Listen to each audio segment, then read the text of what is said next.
এইমাত্র আমরা দেখতে পেলাম সমন্বিত শিক্ষার্থী জোট অর্থাৎ ইসলামী ছাত্র শিবিরের পক্ষ থেকে যিনি ভিপি প্রার্থী সাদিক কায়েম, তিনি আসলে এতক্ষণ কথা বলছিলেন। তিনি কি কথা বললেন আসলে এবং কি কি পর্যবেক্ষণ দিলেন, কি কি মতামত দিলেন, সেগুলো নিয়ে নিশ্চয়ই আমাদের সহকর্মী সাদুজ্জামান সাকিবের সঙ্গে আমরা কথা বলবো। এবং এর বাইরে বলে রাখি, আজকে যেই ডাকসু নির্বাচনটি হচ্ছে, যেখানে ভোট দিচ্ছেন ৩৯,৭৭৫ জন এবং প্রার্থীর বিবেচনা করলে সেটি ৪৭১ জন প্রার্থী রয়েছেন। যে ৩৯,০০০ ভোটার রয়েছেন, এর ভিতরে ১৭,০০০ ভোটারই কিন্তু নারী। আমরা সমন্বিত শিক্ষার্থী জোটের যিনি ভিপি প্রার্থী সাদিক কায়েম, তাকে ভোট দিয়ে বেরোনোর ছবিটা আমরা দেখতে পাচ্ছি। সাদুজ্জামান সাকিব আমাদের সঙ্গে আছেন, উদয়ন স্কুল ভোট কেন্দ্র থেকে যুক্ত হচ্ছেন আমাদের সঙ্গে। সাদুজ্জামান সাকিব, আপনি শুনতে পাচ্ছেন নিশ্চয়ই? আমাকে দুটো বিষয় বলবেন। প্রথমত, আমরা ছাত্রদলের যিনি মনোনীত ভিপি প্রার্থী আবিদ, তাকে দেখেছি এবং এখন আসলে সমন্বিত শিক্ষার্থী জোটের ভিপি প্রার্থী সাদিক কায়েমকে দেখতে পাচ্ছি। কে কি বললেন আসলে পুরো ভোট গ্রহণের প্রক্রিয়া নিয়ে? তারা আসলে কি জানিয়েছে আপনাদের, গণমাধ্যমকে কি বললেন?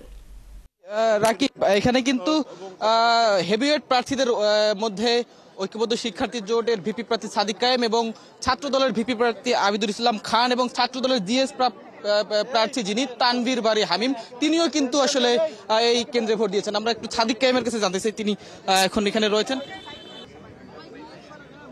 বিসমিল্লাহির রহমানির রহিম। জুলাই বিপ্লব পরবর্তী আজকে আমাদের যে ডাকসু নির্বাচন হচ্ছে, সেটা আমাদের সবার প্রত্যাশা। তো সেই নির্বাচনটি ফ্রি ফেয়ার ক্রেডিবল ইলেকশন হওয়ার জন্য আমরা আমাদের জায়গা থেকে বিশ্ববিদ্যালয় প্রশাসনকে বলেছি। আজকে আমরা সুস্থভাবে ভোট দিয়েছি। সকাল পর্যন্ত এখন পর্যন্ত আমাদের কাছে সবকিছু ঠিকঠাক মনে হয়েছে, কিন্তু বিশ্ববিদ্যালয় প্রশাসন বলেছিল এখানে কোনো ধরনের বুথ বসা যাবে না কোনো প্রার্থীর, এবং একই সাথে কোনো 100 মিটার মধ্যে স্লিপ দেওয়া যাবে না, কিন্তু আমরা তার ব্যর্থ দেখতে পেয়েছি। একটা ছাত্র সংগঠন সেটা ভঙ্গ করেছে।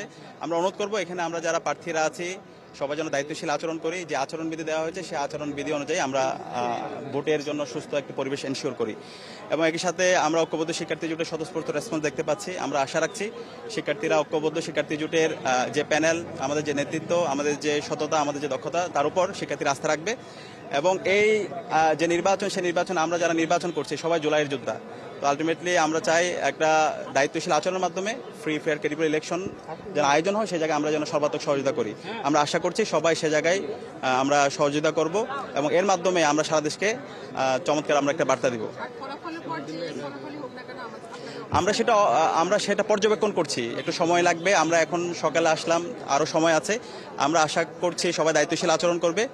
আমাদেরকে আর একটু সময় দিতে হবে, সেই সামগ্রিক পর্যবেক্ষণের উপর ভিত্তি করে আমরা বলতে পারবো। এবং আমরা আশা রাখি, যেহেতু জুলাই সবাই আমরা ঐক্যবদ্ধভাবে ফেসিবাদের বিরুদ্ধে আন্দোলন করেছি, জুলাই বিপ্লব পরবর্তী আজকে যে নির্বাচন, সেই নির্বাচনে আমাদেরকে দায়িত্বশীল আচরণ করতে হবে। আমরা আশা রাখছি এখানে আলটিমেটলি এই নির্বাচনের মাধ্যমে জুলাই বিজয়ী হবে, জুলাইয়ের শহীদের আকাঙ্ক্ষা বিজয়ী হবে। তো সে জায়গায় আমরা সবাই একসাথে কাজ করছি এবং আপনাদেরকে অনুরোধ করবো সার্বিকভাবে সবাইকে সহযোগিতা করার জন্য।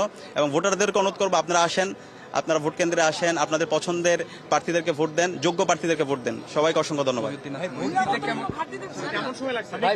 কেমন সময় লাগলো এবং ভোটাররা কোনো কিছু জানিয়েছেন কিনা যে তাদের কোনো অসুবিধার বিষয়ে? সবকিছু আমাদের কাছে এখন পর্যন্ত ঠিকঠাক মনে হয়েছে। ভোটাররা যাচ্ছে স্বতঃস্ফূর্ততার সাথে, তারা ভোট দিচ্ছে, কিন্তু আমাদের আরো সময় লাগবে। পর্যবেক্ষণ করছি, আমাদের সর্বশেষ সময় পর্যন্ত বলা যাচ্ছে না। যদি সবকিছু ঠিকঠাক হয় তাহলে আমরা শেষ পর্যন্ত বলতে পারবো। আর এখন পর্যন্ত শিক্ষার্থীরা স্বতঃস্ফূর্ততার সাথে আসছে। আমরা সবাইকে অনুরোধ করবো, শিক্ষার্থীদেরকে অনুরোধ করবো, আপনারা ভোট কেন্দ্রে আসেন এবং আপনাদের পছন্দের প্রার্থীদেরকে ভোট দেন। সে জায়গায় আমরা বিশ্বাস রাখি ঐক্যবদ্ধ